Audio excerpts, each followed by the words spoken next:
La historia que conocemos de la Segunda Guerra Mundial es a menudo un relato de frentes definidos y cronologías claras, pero la verdad es más compleja.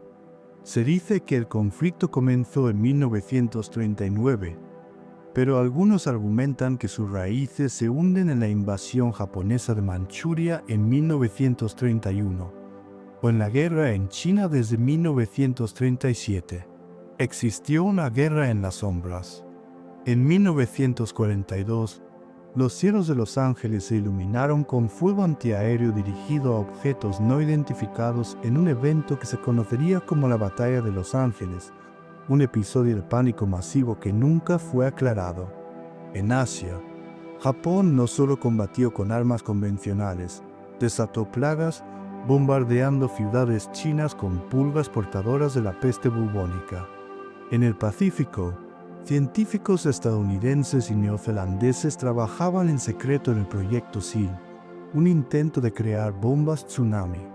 Existieron historias como la del insumergible Sam, un gato que sobrevivió al hundimiento de 3 barcos de guerra, un alemán y 2 británicos, o la del soldado coreano Yang Kyung-hon, capturado por el Ejército Rojo, luego por la Wehrmacht y finalmente por los estadounidenses, habiendo luchado en 3 ejércitos diferentes. Surgieron ideas como las máscaras de gas de Mickey Mouse diseñadas por el gobierno británico para hacerlas menos intimidantes para los niños. Se llevaron a cabo engaños.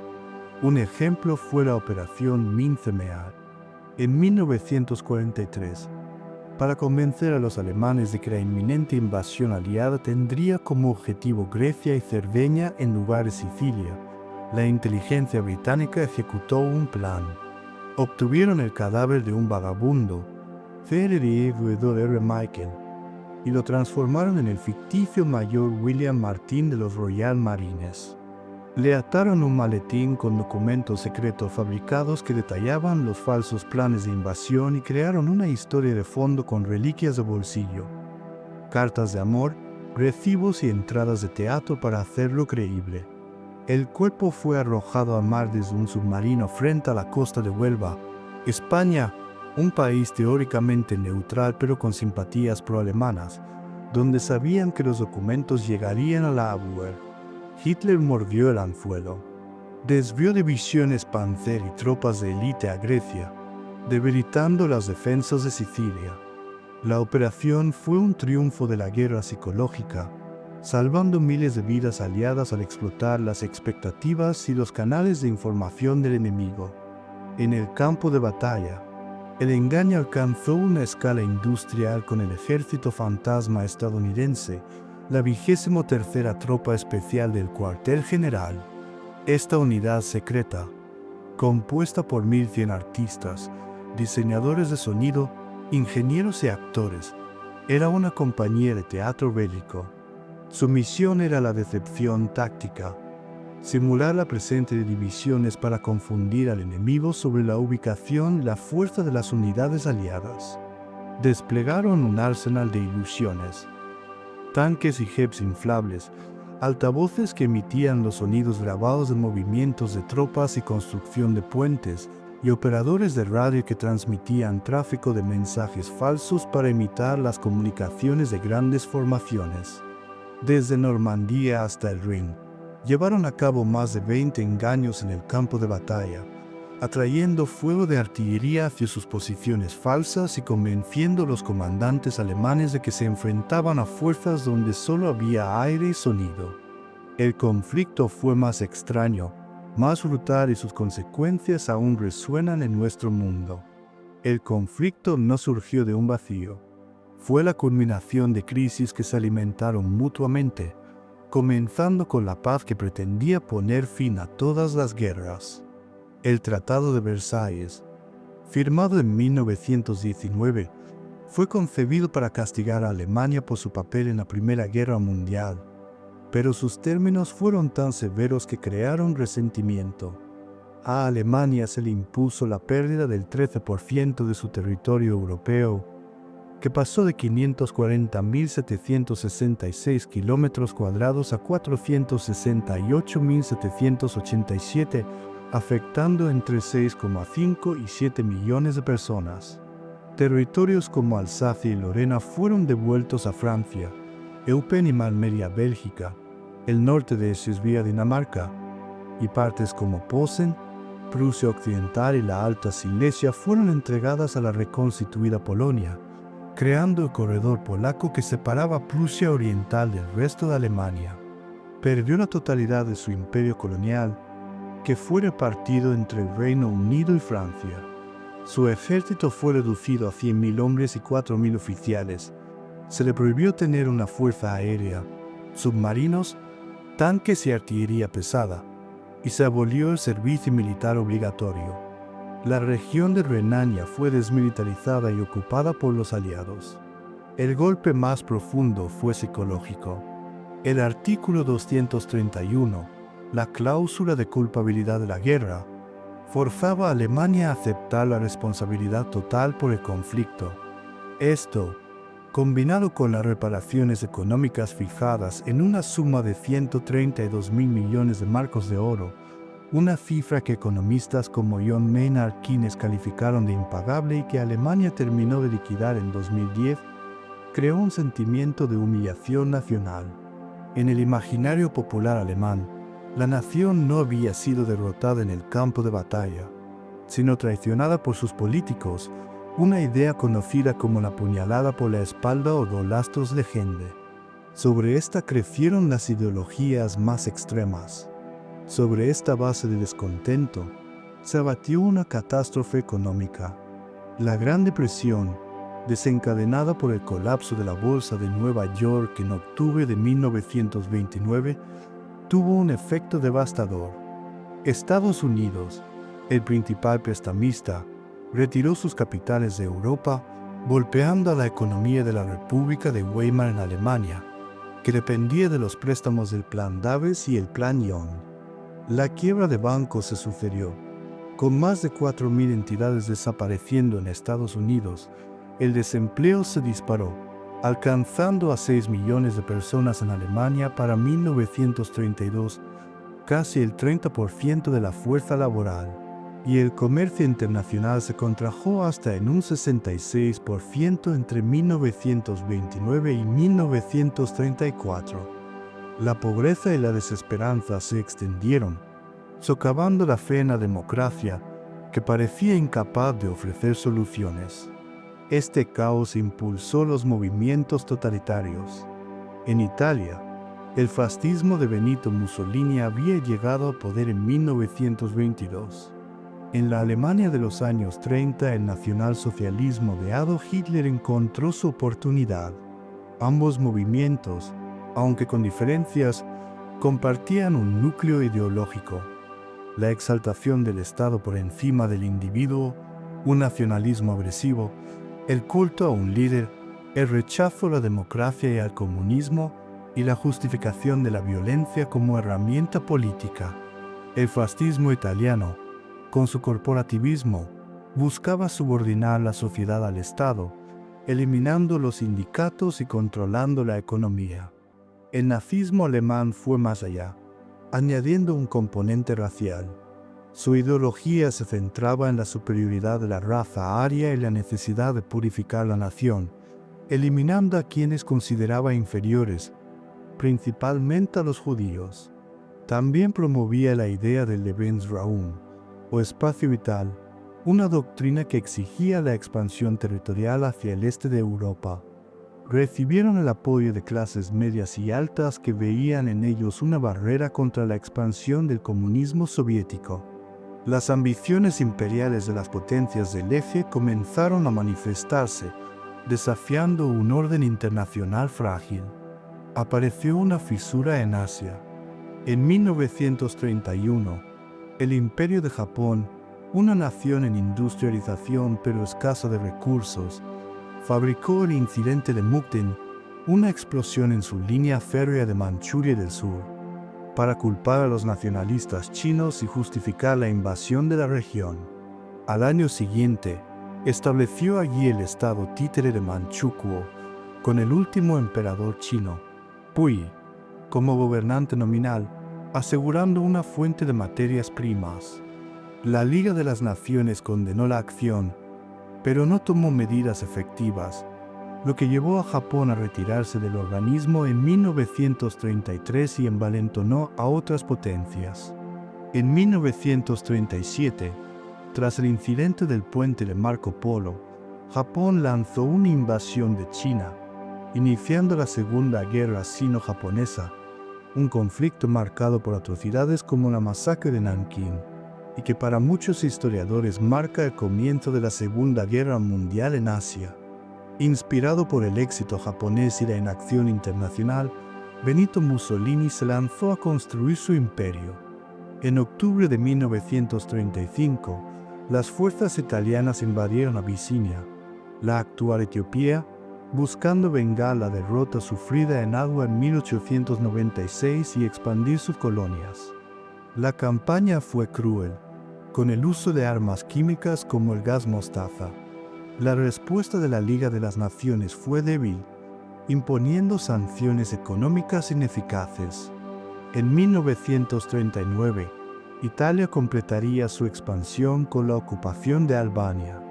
El expansionismo de Alemania bajo Hitler fue el más metódico y el que encendió la mecha en Europa.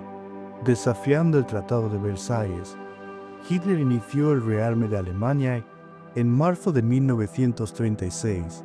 Sus tropas remilitarizaron Renania sin encontrar oposición. Las democracias occidentales, Gran Bretaña y Francia, traumatizadas por la Primera Guerra Mundial y lidiando con sus crisis económicas, adoptaron una política de apaciguamiento. Creían que si satisfacían las demandas de Hitler, podían evitar otra guerra. Esta política alcanzó su punto culminante en 1938. En marzo, Alemania se anexionó a Austria en el Anschluss. No hubo respuesta militar. Luego, Hitler puso su mirada en los Sudetes, una región de Checoslovaquia con población de origen alemán. La tensión aumentó hasta que, en la conferencia de Múnich de septiembre de 1938, los líderes de Gran Bretaña y Francia, Neville Chamberlain y Édouard Daladier, cedieron a las demandas de Hitler y forzaron a Checoslovaquia a entregar el territorio. Chamberlain regresó a Londres proclamando haber asegurado la paz para nuestro tiempo. La paz fue efímera. En marzo de 1939, Hitler violó el acuerdo e invadió el resto de Checoslovaquia, estableciendo el protectorado de Bohemia y Moravia. El fracaso del apaciguamiento era innegable. La diplomacia llegó a un punto de inflexión en agosto de 1939. La Alemania nazi y la Unión Soviética, dos enemigos ideológicos, firmaron el Pacto Molotov-Ribbentrop.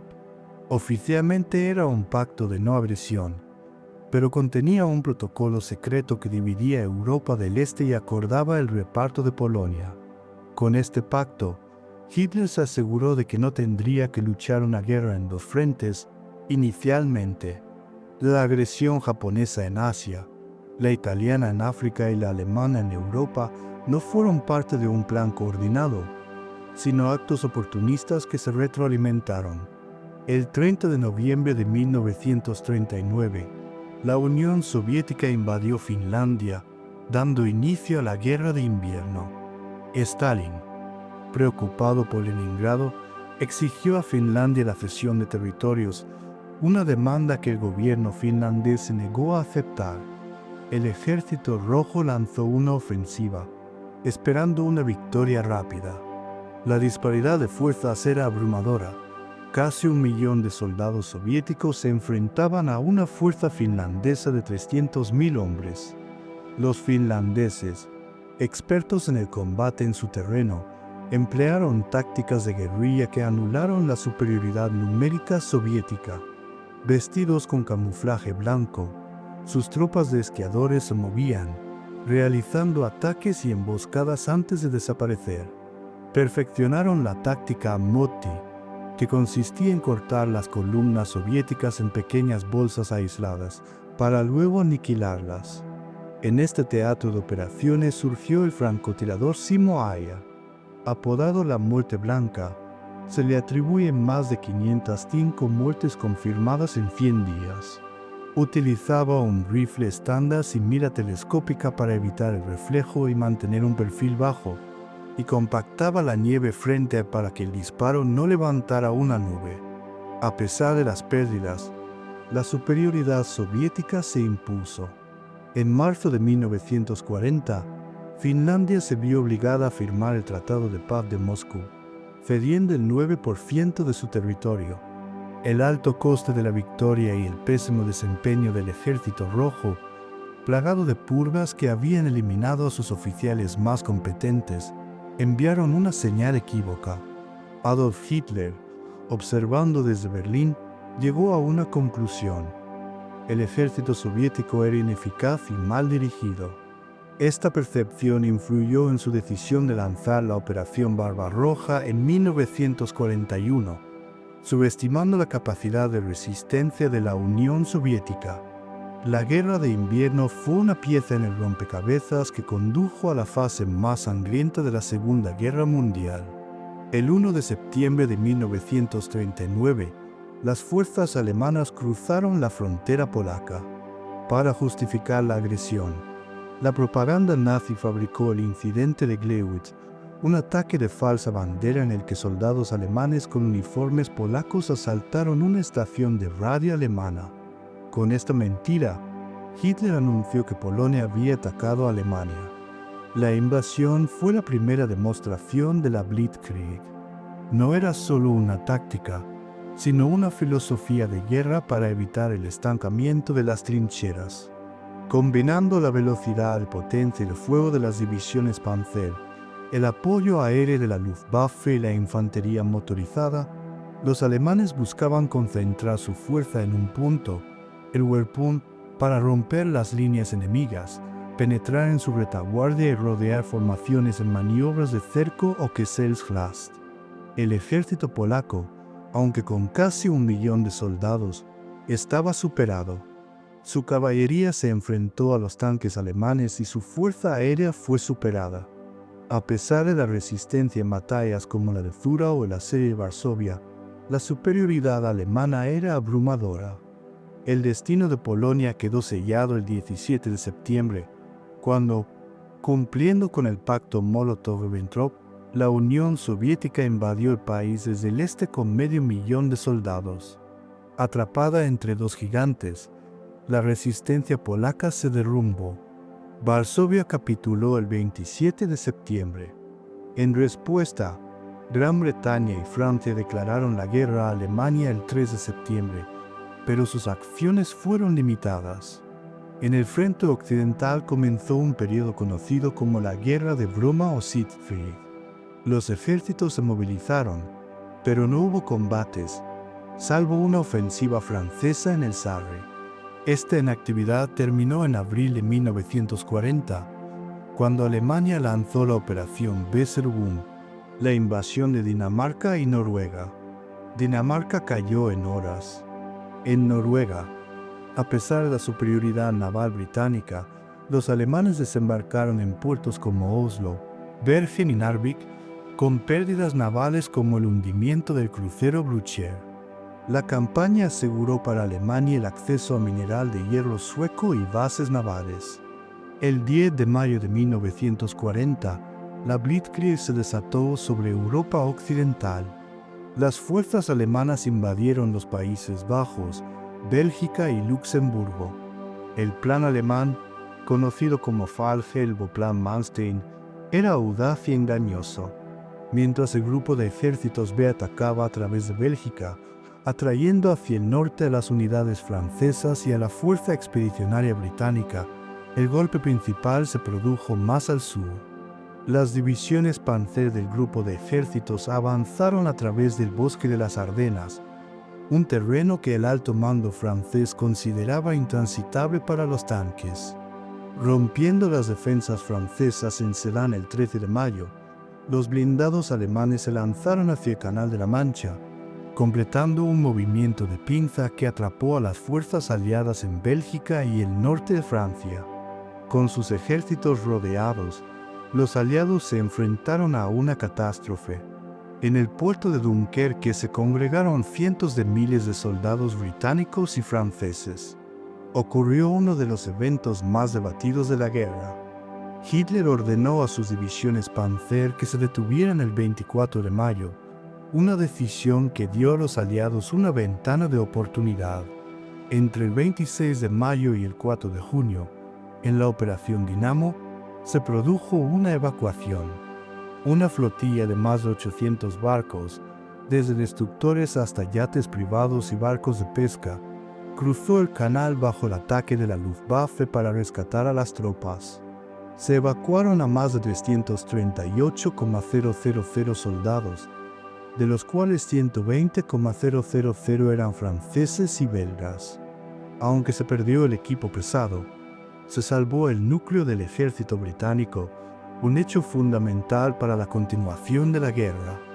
Con sus fuerzas desarticuladas, la resistencia francesa se desmoronó. Las tropas alemanas avanzaron sin oposición.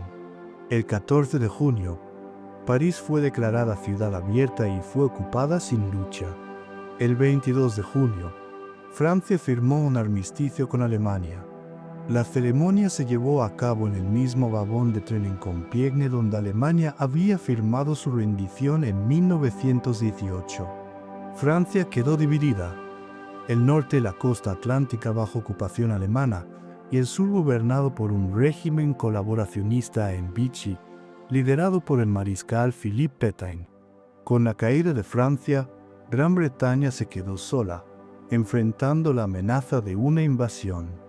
Hitler preparó la Operación León Marino, un plan de desembarco, pero su ejecución dependía de que la Luftwaffe obtuviera la superioridad aérea total sobre el sur de Inglaterra, destruyendo a la RAF. Comenzó en julio de 1940 la Batalla de Inglaterra, la primera campaña librada en el aire. La batalla se desarrolló en fases.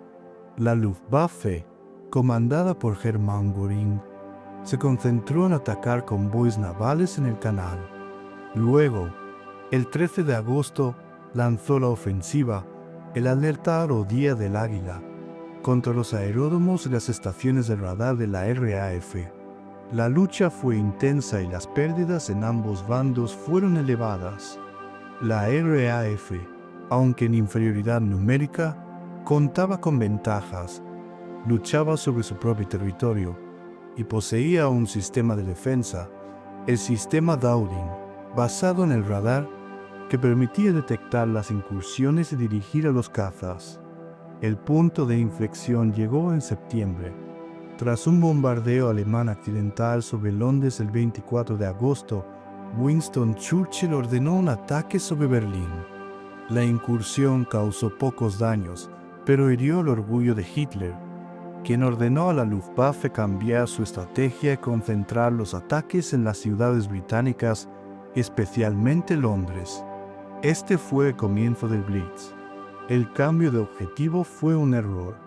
Aunque los bombardeos causaron destrucción y víctimas, aliviaron la presión sobre los aeródromos de la RAF, dándoles un respiro para repararse. Los pilotos de la RAF, que incluían voluntarios de naciones ocupadas como Polonia y Checoslovaquia, así como de la Commonwealth y Estados Unidos, siguieron resistiendo.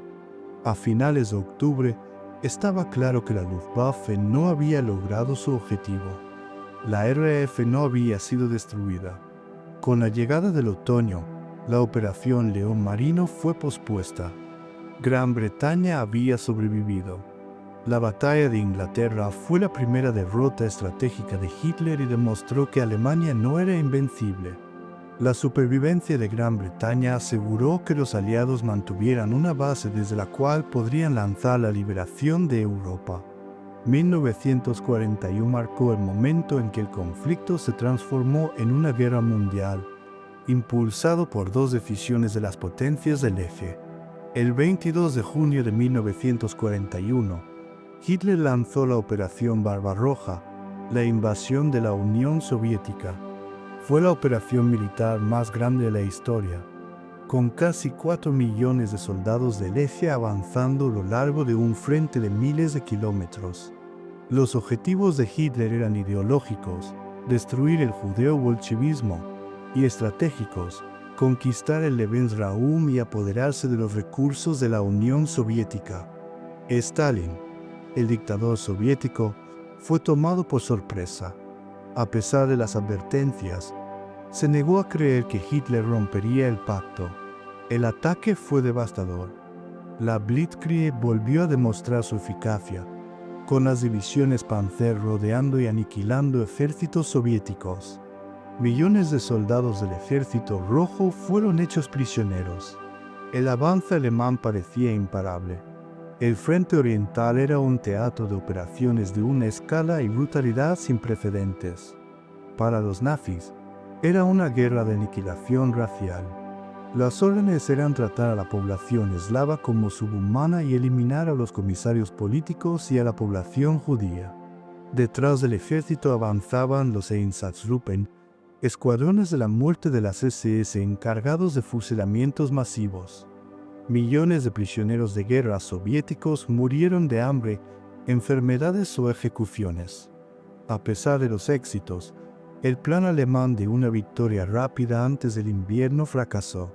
La inmensidad del territorio, las infraestructuras, la resistencia del Ejército Rojo y la llegada del general Invierno detuvieron el avance alemán a las puertas de Moscú en diciembre de 1941. Con temperaturas de menos 30 grados, los motores se congelaban y los soldados sufrían. La contraofensiva soviética en Moscú marcó el primer revés de la Wehrmacht en el este y el fin del mito de su invencibilidad. La invasión de la Unión Soviética radicalizó la política nazi hacia los judíos. La persecución, que había comenzado en 1933, se transformó en un plan de genocidio. La solución final a la cuestión judía fue el eufemismo nazi para el asesinato de todos los judíos de Europa. Esta política se formalizó en la Conferencia de Wannsee en enero de 1942. Se estableció una red de campos de exterminio, principalmente en Polonia, como Auschwitz-Birkenau, Treblinka y Sobibor, diseñados para el asesinato industrializado. Millones de judíos de toda Europa fueron deportados a estos campos, donde la mayoría eran asesinados al llegar. El Holocausto no solo tuvo como víctimas a los judíos. El régimen nazi también persiguió y asesinó a otros grupos que consideraba indeseables. Cientos de miles de romaníes, homosexuales, discapacitados, testigos de Jehová y opositores políticos. Mientras Alemania se empantanaba en Rusia, Japón tomó una decisión que cambiaría el curso de la guerra. El 7 de diciembre de 1941, sin previa declaración de guerra, la aviación naval japonesa lanzó un ataque contra la base naval estadounidense de Pearl Harbor. El objetivo japonés, ideado por el almirante Isoroku Yamamoto, era asestar un golpe a la flota del Pacífico de Estados Unidos, neutralizándola para que Japón pudiera consolidar su esfera de coprosperidad de la Gran Asia Oriental. La expansión japonesa en China había provocado tensión con Estados Unidos, que respondió con un embargo de petróleo. El ataque fue un éxito táctico. Murieron más de 2.400 estadounidenses y 8 acorazados fueron hundidos o dañados. Fue un error estratégico. Por suerte, los 3 portaaviones estadounidenses de la flota del Pacífico no estaban en el puerto. Los japoneses no destruyeron las instalaciones de reparación ni los depósitos de combustible. El ataque tuvo el efecto contrario. Al día siguiente, el presidente Franklin D. Roosevelt declaró la guerra a Japón. El 11 de diciembre, Alemania e Italia declararon la guerra a Estados Unidos. El conflicto se había vuelto global. Tras Pearl Harbor, Japón desató una ofensiva por el Pacífico. En meses, conquistaron Filipinas, Malasia, la fortaleza británica de Singapur, las Indias Orientales neerlandesas y Birmania. Parecía que nada podía detener el avance. El punto de inflexión llegó en la batalla de Milwaukeela, entre el 4 y el 7 de junio de 1942. La Armada de los Estados Unidos logró una victoria. El factor clave fue la inteligencia. criptógrafos estadounidenses habían descifrado el código naval japonés, lo que permitió al almirante Chester Nimitz conocer el plan japonés y tender una emboscada. En un enfrentamiento entre aviones lanzados desde portaaviones, los bombarderos estadounidenses hundieron 4 portaaviones de Japón: el Akagi, el Kaga, el Soryu y el Iryu. La pérdida de estas naves y de sus pilotos fue un golpe del que la Armada Imperial japonesa no se recuperaría. Midway detuvo la expansión japonesa y marcó el inicio de la contraofensiva estadounidense. En el teatro europeo, en 1942 la balanza comenzaba a inclinarse. En el norte de África, la guerra en el desierto había sido un ir y venir entre el Afrika Korps de Rommel y el octavo ejército británico. El control de la región era vital por el canal de Suez y el acceso a los campos petrolíferos. El punto de inflexión llegó en la segunda batalla de El Alamein, entre octubre y noviembre de 1942. Bajo el mando del general Bernard Montgomery, el octavo ejército británico, con superioridad en hombres y material, detuvo el avance del eje y lanzó una ofensiva que obligó a las fuerzas de Rommel a una retirada. La victoria en el Alamein fue crucial, ya que coincidió con la Operación Toad, el desembarco de fuerzas estadounidenses y británicas en Marruecos y Argelia, abriendo un segundo frente y atrapando a las fuerzas del eje en una pinza. En el frente oriental, se libraba la que sería la batalla más decisiva de la guerra. En agosto de 1942, el sexto ejército alemán, bajo el mando del general Friedrich Paulus, llegó a Stalingrado. La ciudad tenía un valor simbólico y estratégico, ya que su captura cortaría las rutas de suministro soviéticas y abriría el camino a los campos petrolíferos del Cáucaso. Siguió una lucha urbana, la Rattenkrieg o Guerra de Ratas, donde cada edificio se disputaba en combates. Los alemanes lograron tomar el 90% de la ciudad a un costo terrible. En noviembre de 1942, el Ejército Rojo, bajo el mando del mariscal Georgy Zhukov, lanzó la Operación Urano, una contraofensiva en los flancos del Sexto Ejército, defendidos por tropas rumanas e italianas. En días, los soviéticos cerraron el cerco, atrapando a más de 250.000 soldados alemanes. Hitler prohibió a Paulus intentar una ruptura y prometió abastecer al ejército por aire, una promesa que la Luftwaffe fue incapaz de cumplir. Tras meses de asedio, hambre y frío, los restos del Sexto Ejército se rindieron el 2 de febrero de 1943. La derrota en Stalingrado fue una catástrofe para Alemania. Marcó el fin de la iniciativa alemana en el frente oriental y el comienzo del avance soviético hacia Berlín. Las batallas de Midway, el Alamein y Stalingrado demostraron que la guerra había entrado en una nueva fase. Se decidía por la capacidad industrial, la logística y la resistencia. Era una guerra de desgaste que las potencias del eje no podían ganar.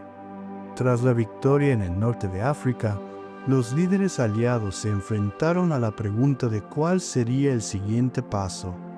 Winston Churchill abogó por una invasión de Italia, a la que se refirió como el vientre blando de Europa. Su visión era que un ataque a través de Italia podría noquear a un socio del eje, abrir el Mediterráneo, desviar fuerzas alemanas del frente ruso y servir de trampolín. Los estadounidenses eran escépticos, prefiriendo concentrar recursos en la invasión de Francia. Accedieron, pero la campaña desmentiría la metáfora. Italia no fue un vientre blando, sino, como lo describió el general Mark Clark, una vieja tripa dura. La campaña comenzó en julio de 1943 con la invasión de Sicilia y continuó en septiembre con desembarcos en la península. Italia se rindió, pero las fuerzas alemanas tomaron el control del país y se prepararon para una defensa. El terreno italiano, con su espina dorsal montañosa y ríos, era ideal para la defensa y una pesadilla para las fuerzas aliadas.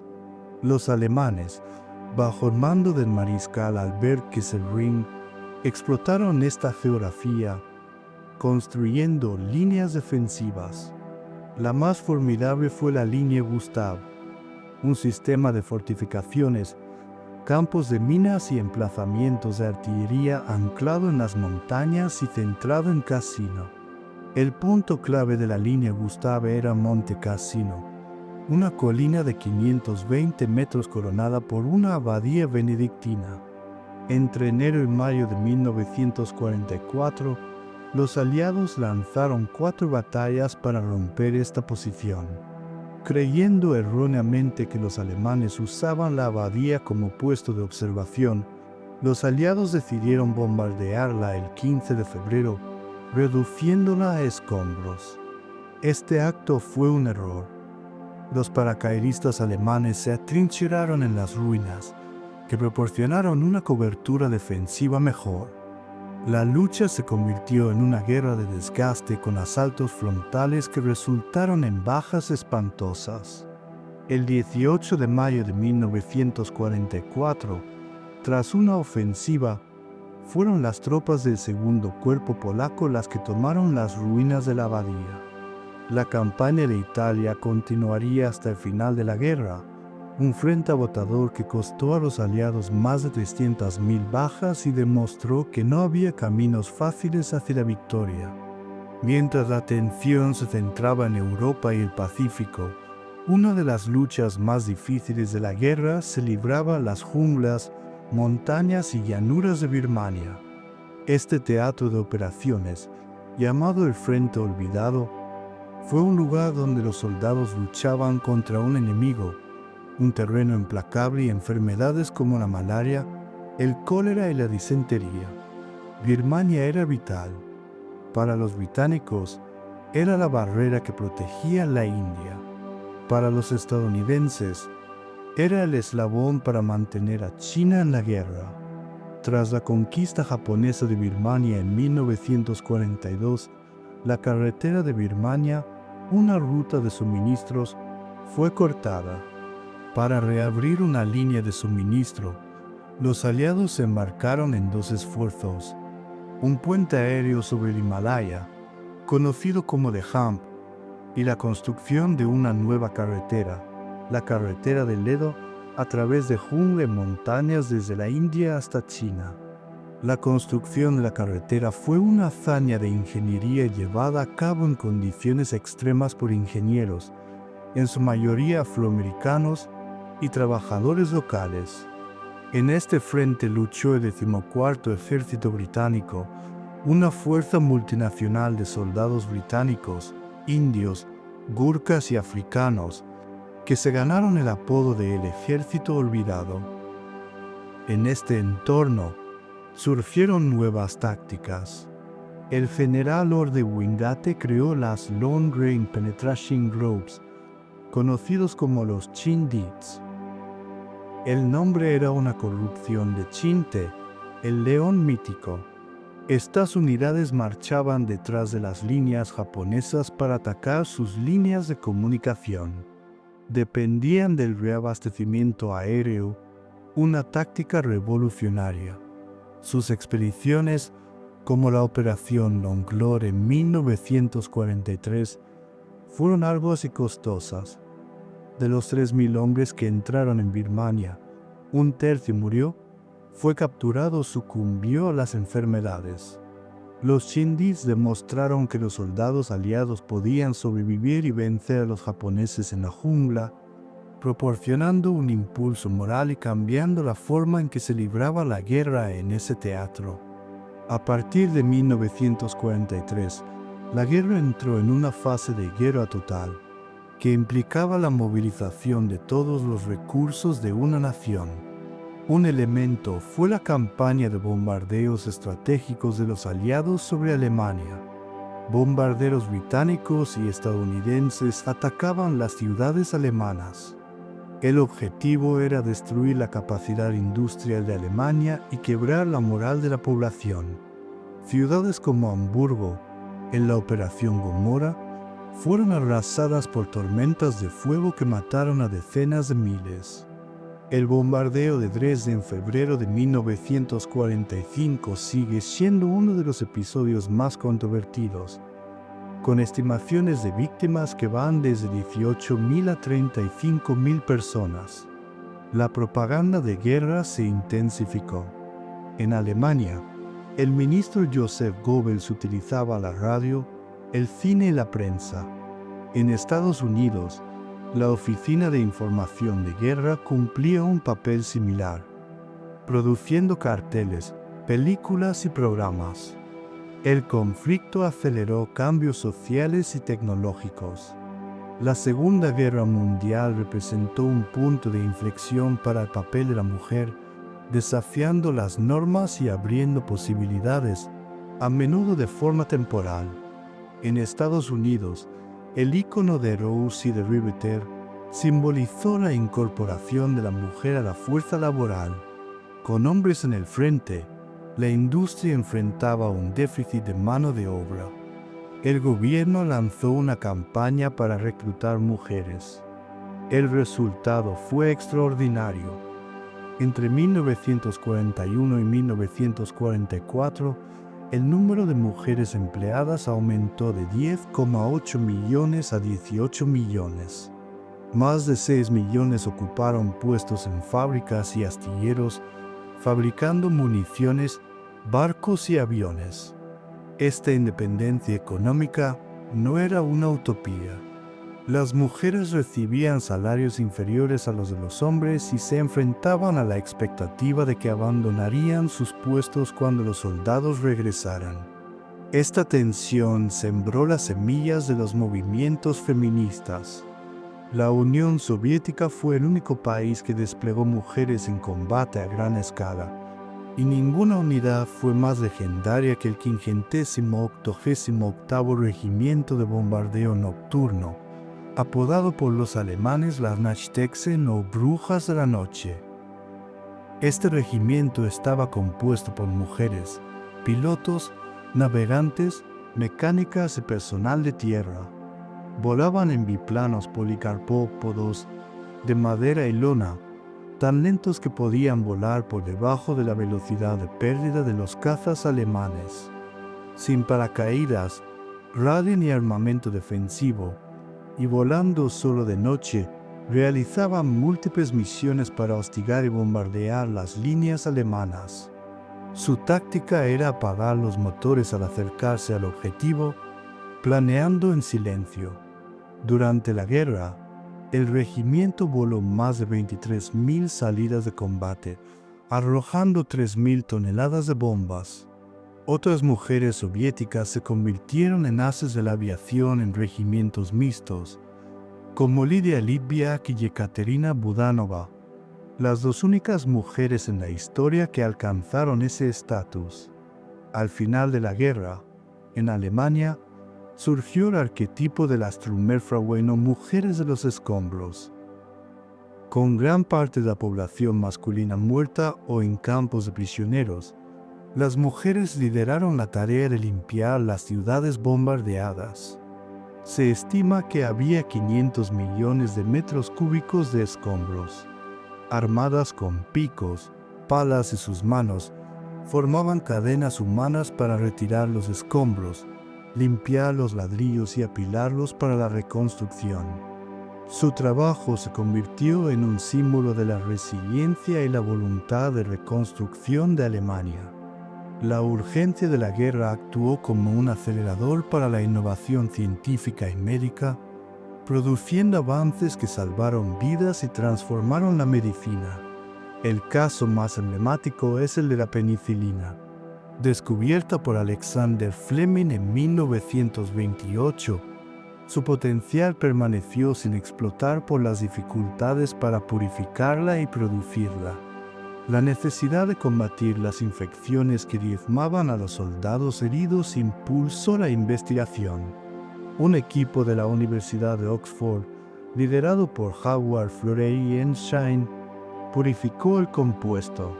Ante la incapacidad de la industria británica para producirla, viajaron a Estados Unidos en 1941.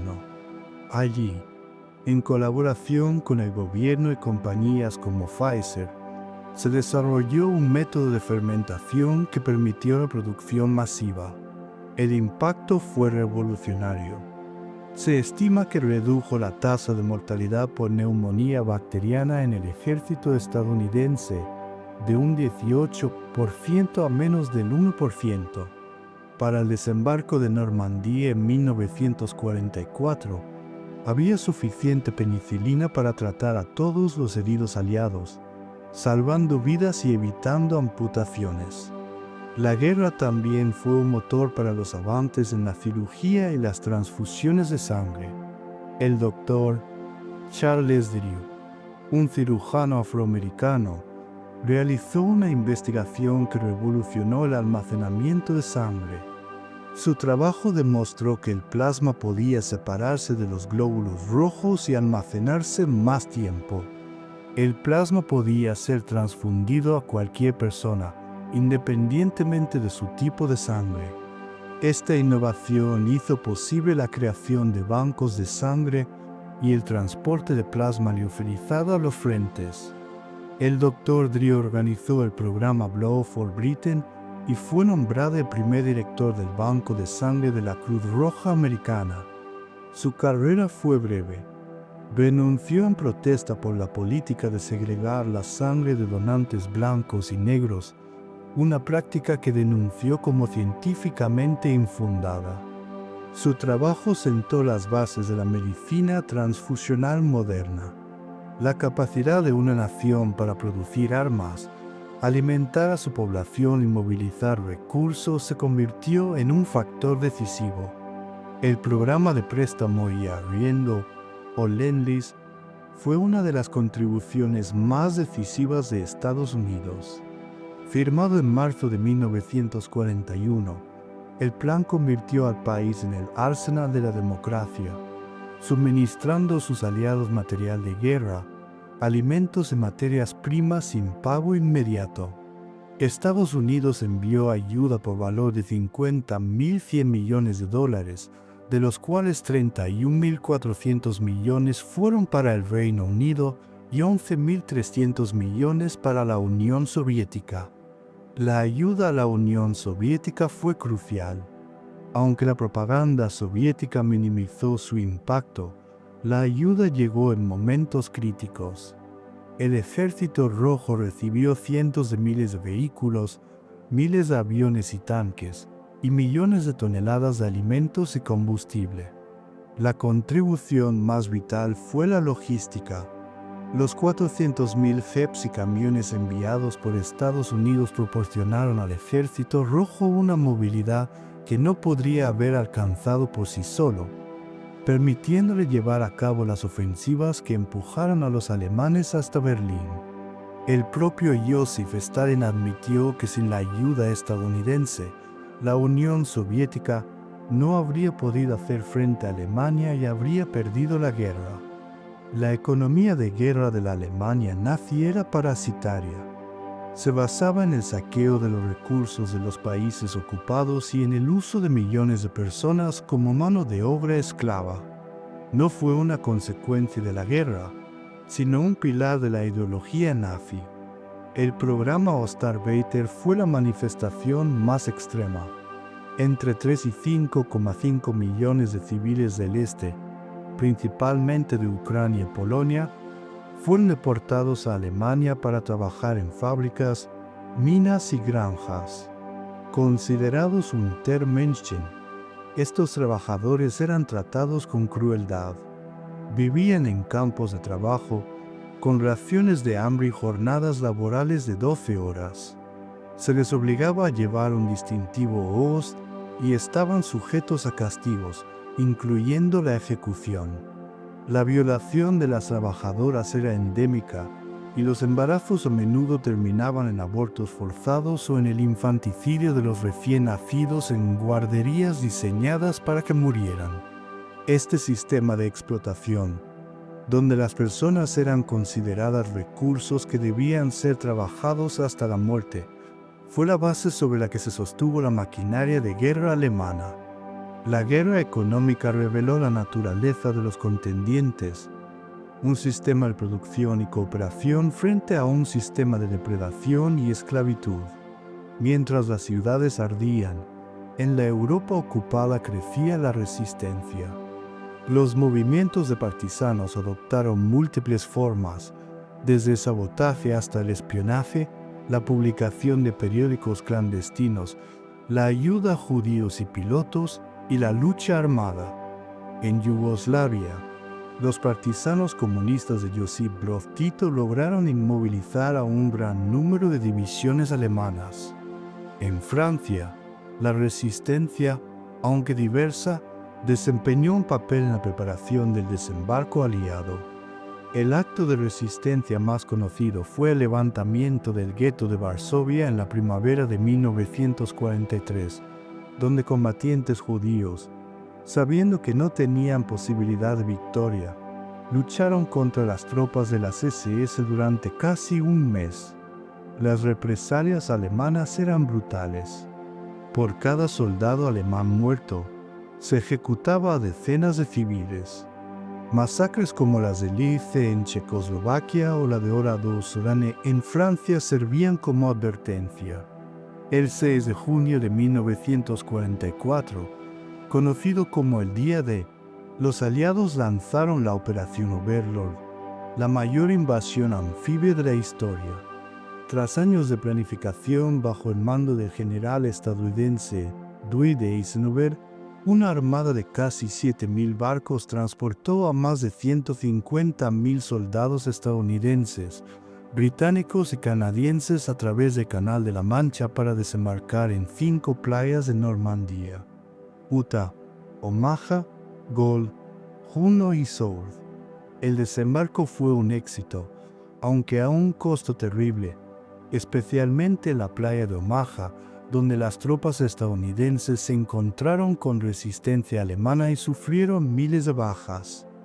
Durante la noche anterior, divisiones aerotransportadas habían sido lanzadas detrás de las líneas enemigas.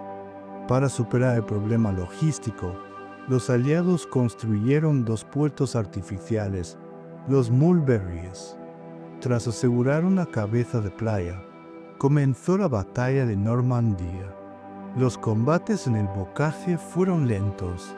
En agosto, los aliados lograron romper el frente alemán y atrapar a gran parte del 7º ejército alemán en la bolsa de Falaise. El 25 de agosto de 1944, las fuerzas de la Francia Libre, lideradas por el general Leclerc, y en particular la 9ª Compañía, la 9, compuesta por republicanos españoles, fueron las primeras en entrar en París. El éxito de la operación dependió de un plan de decepción, la Operación Fortitude, que convenció a los alemanes de que el desembarco principal tendría lugar en el paso de Calais. Esto mantuvo a las divisiones Panzer alemanas lejos de Normandía. La clave para que Fortitude funcionara se encontraba en Bletchley Park. En Bletchley Park, un equipo de matemáticos, lingüistas y criptoanalistas, liderado por figuras como Alan Turing, llevó a cabo el descifrado de los códigos de la máquina alemana Enigma. La Enigma era un dispositivo electromecánico que cifraba los mensajes militares. Basándose en el trabajo de los criptoanalistas polacos, el equipo de Bletchley Park diseñó máquinas, las bombes, para deducir la configuración diaria de las máquinas Enigma. La inteligencia obtenida de estos mensajes, Ultra, proporcionó a los líderes aliados una ventana a los planes del enemigo. El impacto de Ultra fue inmenso. En la batalla del Atlántico, permitió a los aliados desviar sus convoys de los submarinos U-Boot, acortando la guerra. Proporciona información sobre los planes de Rommel en el norte de África y sobre la producción de armas y las defensas alemanas. Para el día D, Ultra fue indispensable.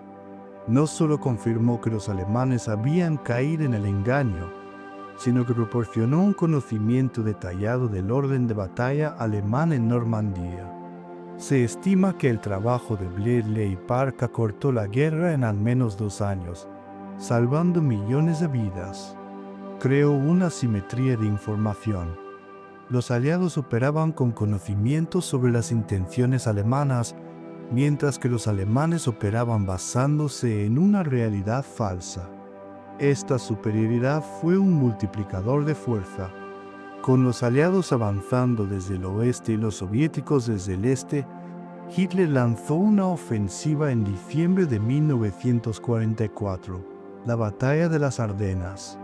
Aprovechando el mal tiempo, las divisiones Panzer alemanas atacaron por sorpresa a través de las Ardenas en Bélgica y Luxemburgo, con el objetivo de dividir a las fuerzas aliadas y capturar el puerto de Amberes. La ofensiva inicial causó caos, pero la resistencia de unidades como la 101ª División aerotransportada en Bastonia ralentizó el avance. Cuando el tiempo mejoró, la superioridad aérea aliada fue decisiva.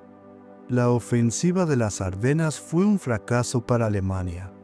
Agotó sus últimas reservas, acelerando su colapso. 1945 comenzó con la certeza de la derrota alemana.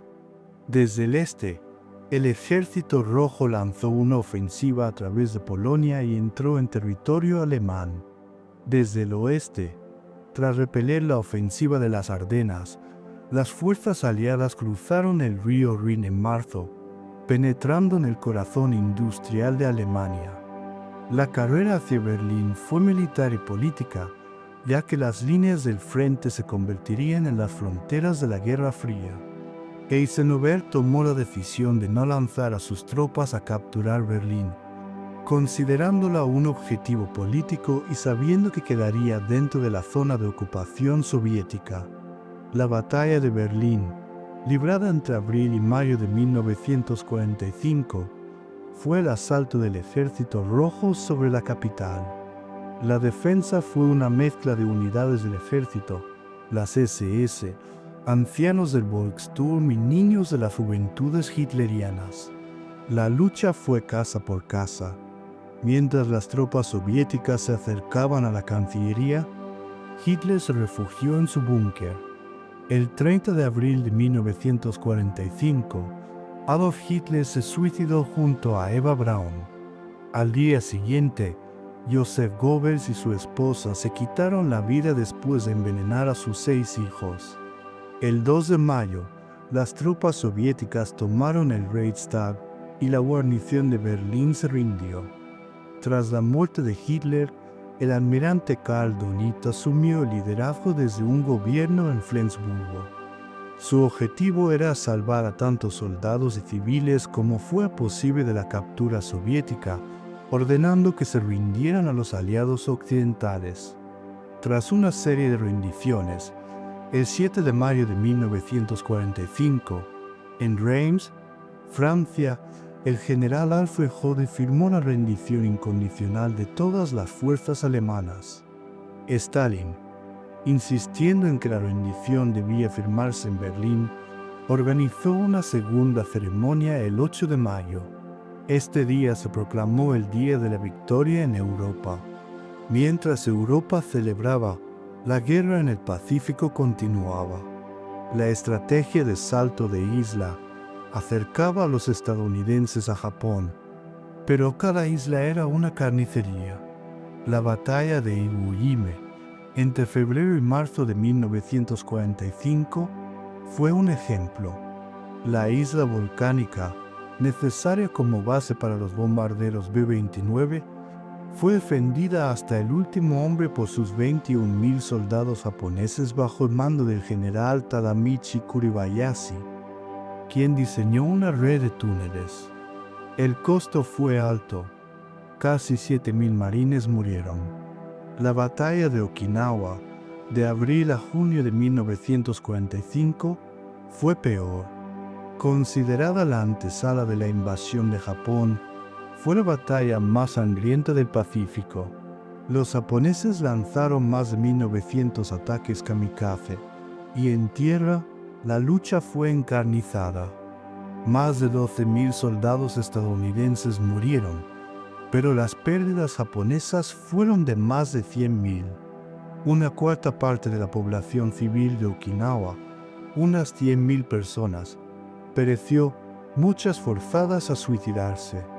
La brutalidad de Iwo Jime y Okinawa pesó en los líderes estadounidenses.